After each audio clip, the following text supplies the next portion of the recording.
Oh, please sit down. Cheers. Mr. Kelso. Kelso. Oh, yes. Now, Mr. Kelso, I have your file in front of me, and it says you've been claiming benefit for 11 years. And in that time, you've never had any offer of employment. That's right, yeah. Also says your preferred occupation is poet. Mm-hmm. You see, this is why the DSS is reviewing your case, Mr. Kelso, because of this poet thing. It's an awful long time to be claiming benefit. Yeah. And you've kind of boxed yourself into a corner by saying you're a poet, because... I'm a poet. Well, I'm not saying you're not a poet. I'm just saying that by being a poet, you've precluded yourself from other work. What do you want me to do about that? What kind of stuff do you write? What do you mean, what kind of stuff do I write? Well, you've never been published. Have you ever considered that might be a factor? What is it you're driving at here? That my stuff's not good enough? Is that what you're saying, my stuff's not good enough? Can I hear one of them? Right. Want to hear my notepad here? A distant smash ruled over by the drone of Danny's hammer. What's it called? The worker. It's ironic, isn't it? Hey? Nothing, go on. A distant smash ruled over by the drone of Danny's hammer, pounding squarely, calloused thumbs, glazed eyes. Miles from home, amidst an industry mayhem, awaits the bell that tolls dinner. Cheese again. Well, that's garbage, isn't it? I beg your pardon? Well, it's mince. It's hardly Burns, is it? It's not meant to be Burns. I've got one for you. 11 years on a downward spiral. What's it called? Kelso's fate. That's ironic, isn't it? No, it isn't. 11 years on a downward spiral. Every Thursday, cash the gyro. DSS don't think it's funny. They decide to cut your money. All your work wrapped in a parcel. Get a job, you work-shy arsehole.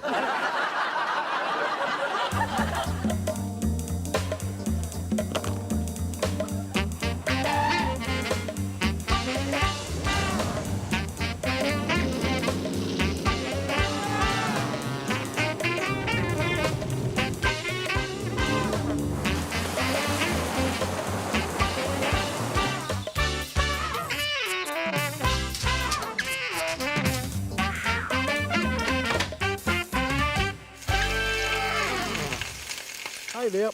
Hi there. What's that you're eating? Muesli. What's that plate of goodness you got there, 40? Full fried breakfast, just like I have every morning.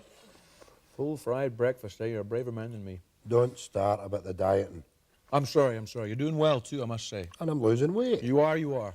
I'm working on the premise, right, that you breakfast like a king, lunch like a prince, supper like a pauper. No. That's not the breakfast of a king. That's the breakfast of a crazy super king. With a big kingdom. Anyway, for the rest of the day, right, I won't consume any more than 3,000 calories. What will you eat? Oxo cubes. You can eat as many as you like. You're going to stuff yourself with oxo cubes all day? How many calories in them? 15 each. Ooh, you'll be beefy breath. Yeah, that's the downside, but there you go. No kissing for you. Yep. So are you going to do any calorie burning? Ah, well, you see, that's the thing. You can burn 1,000 calories, right, from one session of sex. Where'd you read that?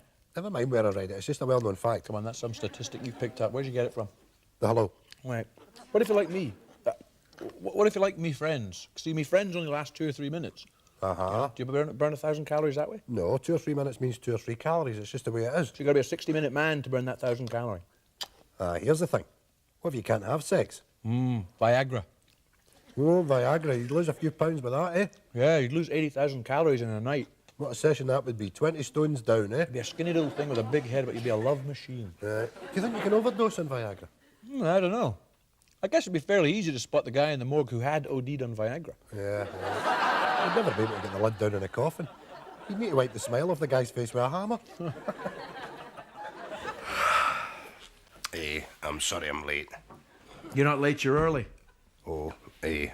Right, well, I'll just wait outside and you can give me a shout when you're ready for me. Don't be so silly. Come in and sit down. Right. Name? Hey, Ronald Villiers. Ronald Villiers. Who you with? Hey, where they come and pump. Okay, now, you know what we're doing here today, Ronald? Yes, I think I've got a rough idea, yes. Okay, yeah, we're doing a voice. You don't have to tell me. I've done my homework on this one now. It's a movie trailer voice. I've been practicing the voice all weekend. Oh, great. That's fantastic. Yeah, it's a movie trailer for an actioner. And it stars action movie. Patrick and Don Swayze. Don Swayze. Yeah. We've also got Brian Dennehy in it. He's the cop. Brian Dennehy. Aye. Yeah. I've been told I look like a thinner version of Brian Dennehy. My sister said that. Oh, yeah. I could. Okay, just have a look here at the monitor here, and you'll see the movie trailer that's going to come on there in a few seconds. Now, there'll be no sound to it.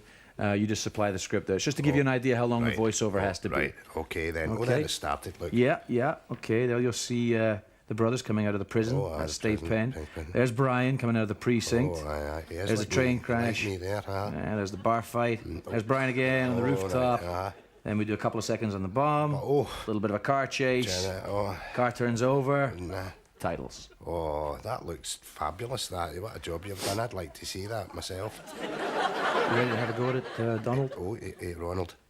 Villiers. Sure. Right, yes, I am. Okay. Off you go. Jack Kincaid is Whoa. Just let the numbers count down there, okay? Just 3. Jack Kincaid is having a very bad day, and it's about to get a whole lot worse. Okay, hold on. Have you ever seen a movie trailer before?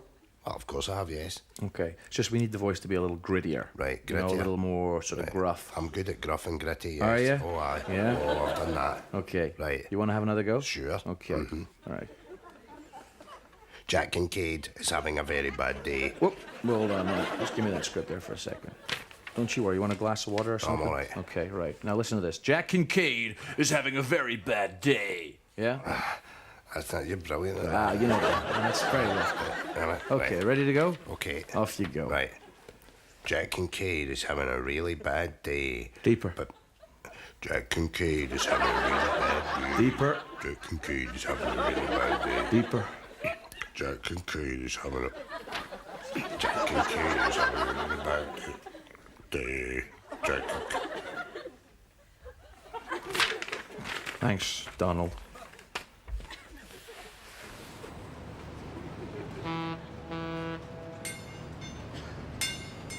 Yes, we better get a move on. All right. You like it? All right, take it away, Charlie. All right, Charlie. That's fine, eh?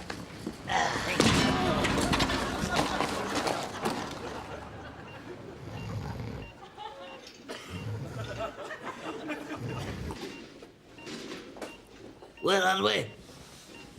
What happened? Gentlemen, you were in a shipyard accident. You've both been in a coma for over 40 years. We've both been in a coma. But we're all right, eh? Well, bizarrely, you seem okay. We're all right. Well, if we're all right, we're signing ourselves out. Right, get my boots. Well put, Willie. I'm joking for a jar.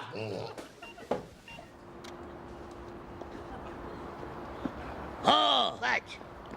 Did you clock the who? Hey, fine bob for a shot in the swings there, sweetheart. Crossers! Ooh, that's a fine way for a young bird to be talking, isn't it? Aye. Right. What? Pints. Here you. Oh. What have you got in your hand? Have you been stealing mini Snickers out that kitchenette again? No, Well, open your hand. I'm going up the stair. No, you're no going up the stair.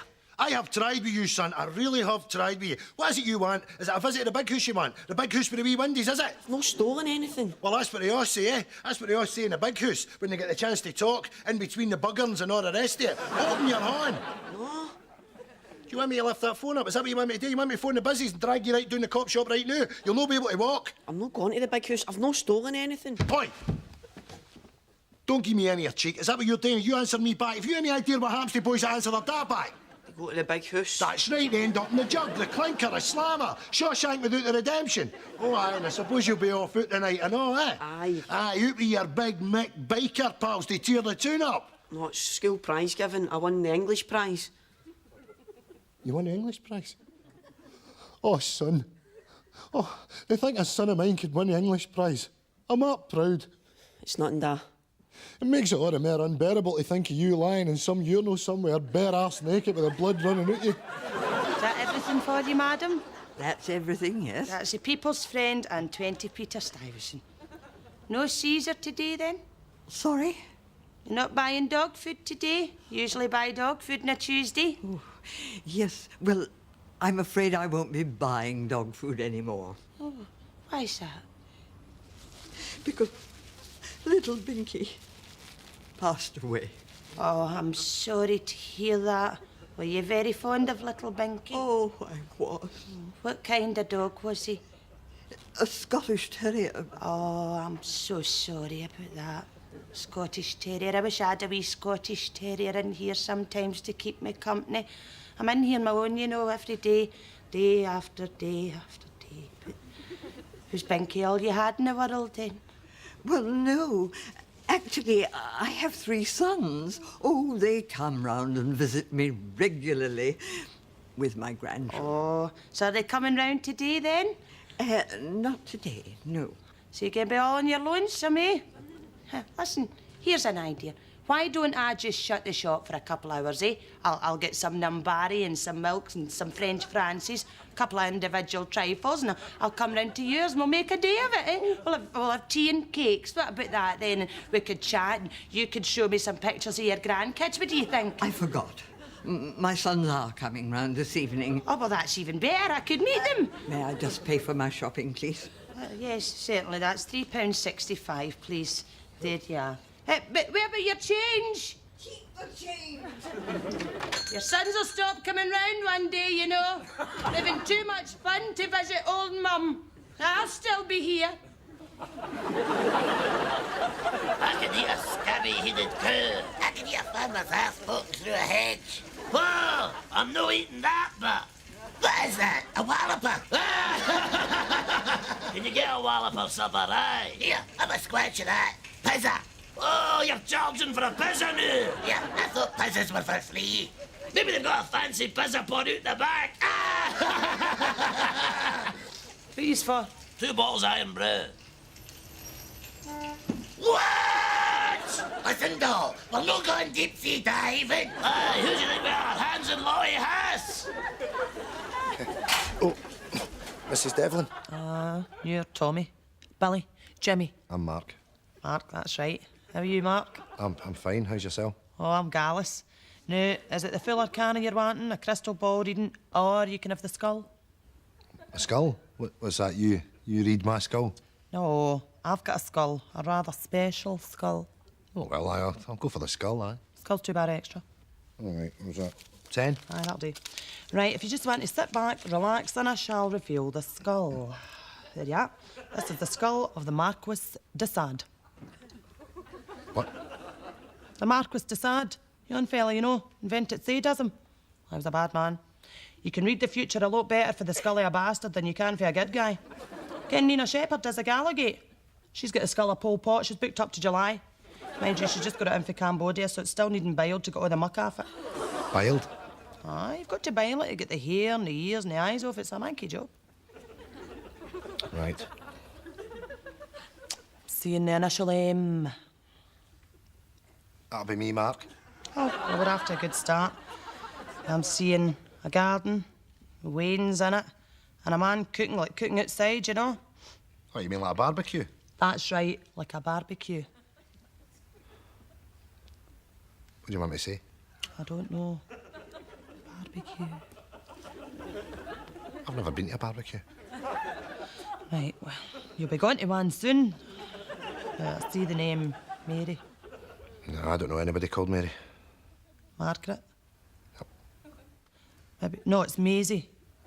Or maybe it's Irene. No. Elizabeth? No. Zoe? Heather? No. Right, I see a man with big dirty horns, working horns. Your dad, maybe? No, not be my dad. My dad's a chartered accountant. With dirty horns? No. Seeing a blue car. I don't know anybody with a blue car. Right. How about Sheena? Jenny? Anne-Marie? No. Right, Linda? Andrea? Heather? You said Heather already. Is there a Heather? No.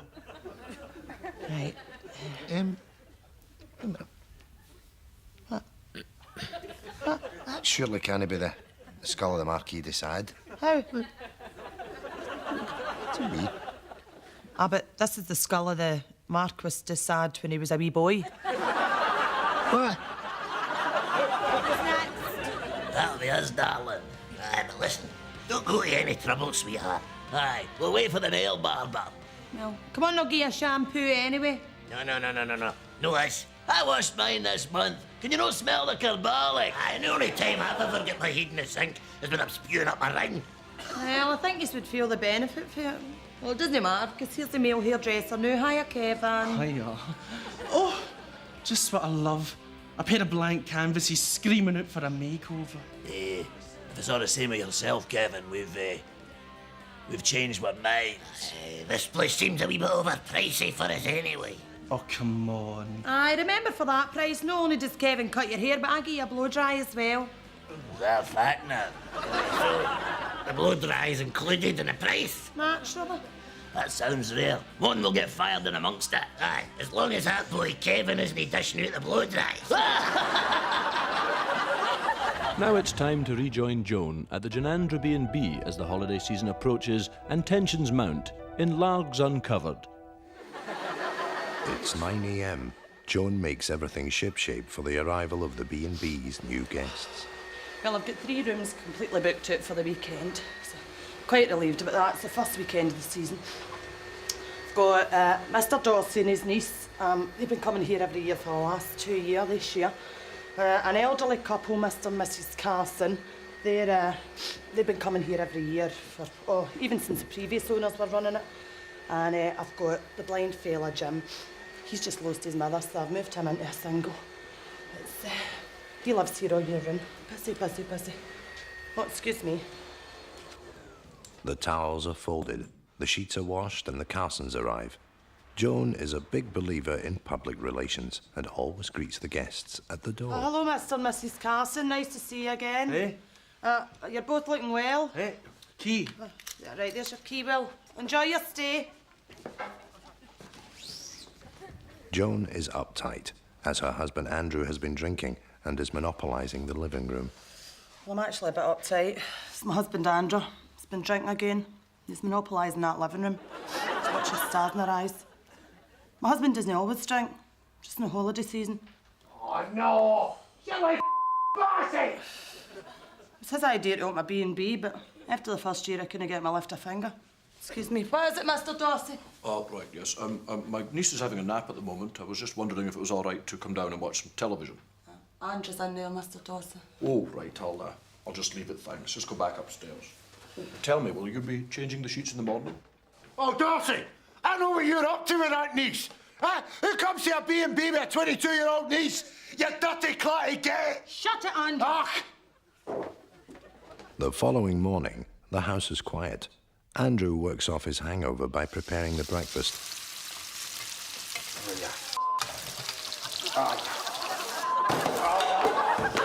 While Joan seats the guests. Right, come on now, Jim. Blind or no, you have to be down here for 5:45. Sorry, Joan. It's my new room. Couldn't find my cupboard to get my clothes. I'll let you off it this time. At least you've cleaned your teeth. Right, Mr. and Mrs. Carson, is it the full breakfast you want? Full. Oh, John, where's that Dorsey pervert? For God's sake, Andrew, will you leave it? Dorsey, you filthy shagger!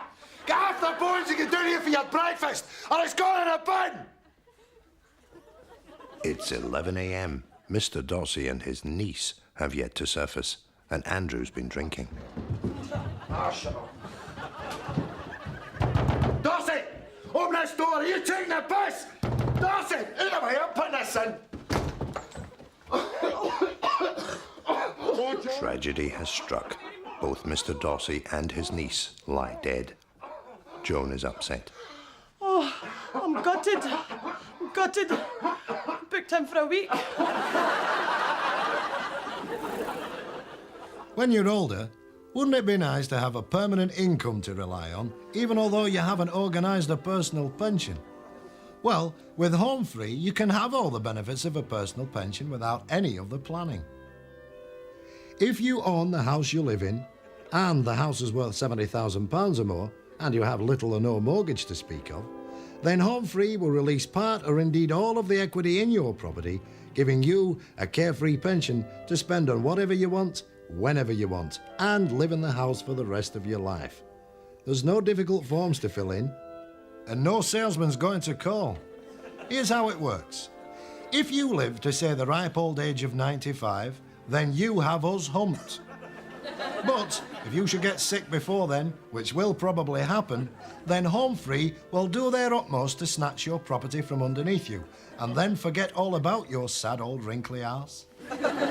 Home Free, where hopefully we can get your home for free.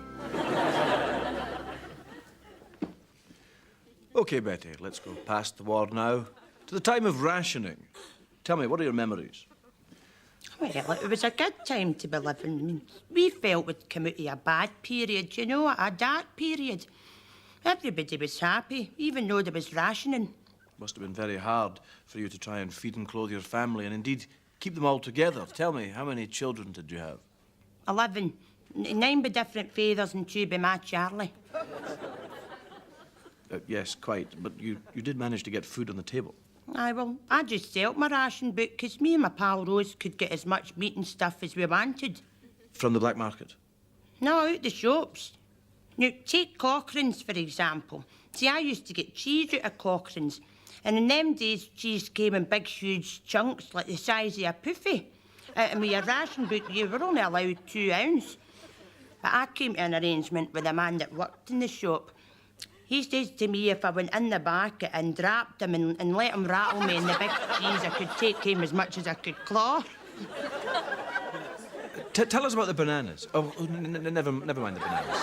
Well, there was the butchers, you know. Just a young lad worked in the butcher, so he was a good 10 years younger than me. He just looked like a boy. My, what a size. He could have hung a duffel coat on it with 2 bottles of iron brew in the pockets. Betty, please. Sometimes I was in there for hours. What a boy. One day I even come up the road without the meat. Just plain forgot. Now, your husband Charlie was home to his family. Tell us what it was like to have him back. Oh, it was garbage. 6 years he'd been away, and that was him back under my feet making a nuisance of himself. See, he was barmy after what the Japs had done to him. Which the Japs had kept him. The bamboo, he used to shout out during the night. He was bedridden for a year. Oh, that's terrible. Aye, it was, because it meant if I wanted a plunge, I couldn't use the bed. I had to go outside and use the shed. Charlie, did you get the stuff? Oh, wouldn't you like to know, Jimmy boy? Come on, Charlie, did you get the stuff? Aye, I got it. It's in the bag. What's this? I told you to get the stuff. And I did! I got the stuff! This is the supermarket's own brand ravioli. I only like the good gear. I only like the Buitoni gear. Oh, the Buitoni gear! That's right, the decent ravioli. The nice Italian canned ravioli. No, that's pish. That's my ravioli. Don't you slag my ravioli. Don't ever slag my ravioli. If you check the bag properly, Jimmy, you'll find your own precious ravioli. What? Underneath the tin peaches, Jimmy. Well, that's all right then. Here, Jack. You want to hang fire and I'll go first. Aye, OK, I don't mind. I'll stand and wait here. Are you sure now? Because I don't mind waiting if you want to go first, you know. Oh, that's all right. Get yourself peace. I'll just stand here. Away you go. Well, it's just there might be a wee while, you see. I've got to ask about my Super Ann. Well, that's what to do. Away you go. For goodness sake, will one of you make up your mind? There's a queue here. Oh, my, so there is. Aye, it was quiet a minute ago. Well, away you go, Victor. On you go. You're sure now, Jack? Aye, I'm all right. I'll wait here. I don't let her rush you, by the way. Well there, Barry. How's your cell, eh? Not bad, Mr. McDade. How are you? Aye, no bad, no bad. Wee bit chesty there, you know. Aye, you're awfully brown now. Is that you back your holidays? Aye, Tenerife. For goodness sake. Tenerife, eh? Oh, What's the matter with you? about 25 years. Some of us are in a hurry. Aye, well, some of us aren't they? You want to calm your jets. My pal's only up there doing a wee bit of bank business. It is a bank, for God's sake. Oh, aye, a wee bit of dancing and all that. A couple of pints. Aye, I was there 20-odd years ago, before that big crash, you know. Now, the other thing I want to ask you about is a money order to Canada, you see, because my grandway, he's 12 now, you know, and, he's an awful size. You want to see the size here, you know. Well, I'm going to send him a wee bit of money there. This is Do that. ridiculous. Oh, Why don't you button your lip? Absolutely. It's not her fault there's only one bloody teller on, eh? What's the matter, Jack? Oh, I'm telling this woman it's not her fault that there's only one teller on. I've got a right nippy sweetie here. Now, the other thing as well is a standing order, you see, for my home help. I wish to make a complaint here. Aye, so do I, but the bloody cheek this young's giving me. This pensioners cop for it all the time, so we do, eh? Because we take a wee bit longer to complete our transactions, eh? We've got to take a lot of tripe off the high and mighty types like you. Well, I've had enough. It stops right here. Shut your trap and stop your bleating, you sow. That's me now, Jack. Oh, smashing. Oh, that's great. Hello. Now, this is in ones and twos. I've not put them in bags or anything like that. I've not counted it.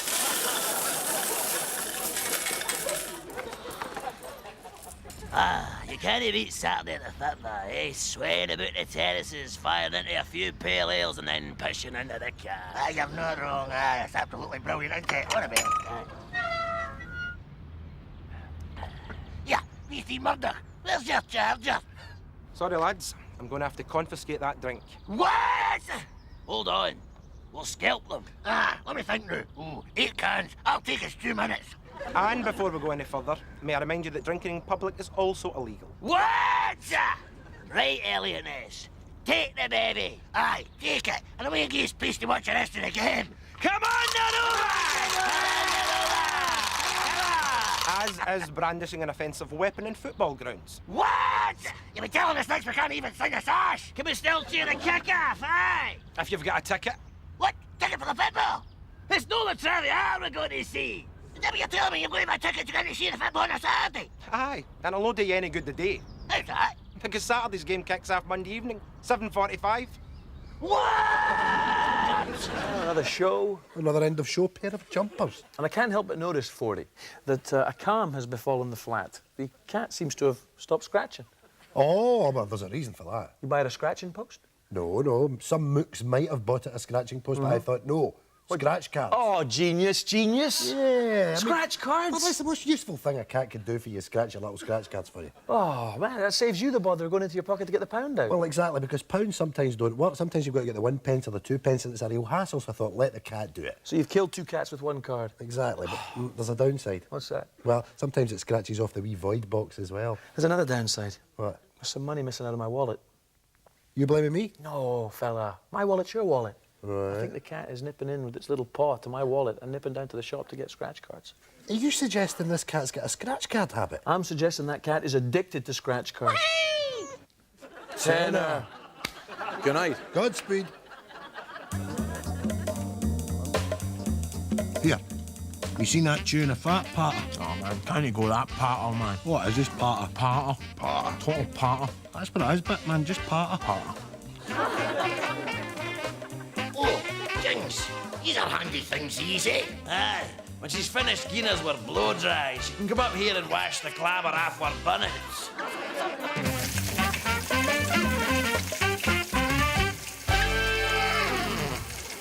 Have you ever seen your granny making water down by the old mill stream? She pishes for an hour and a quarter, and you can't see her ass for steam.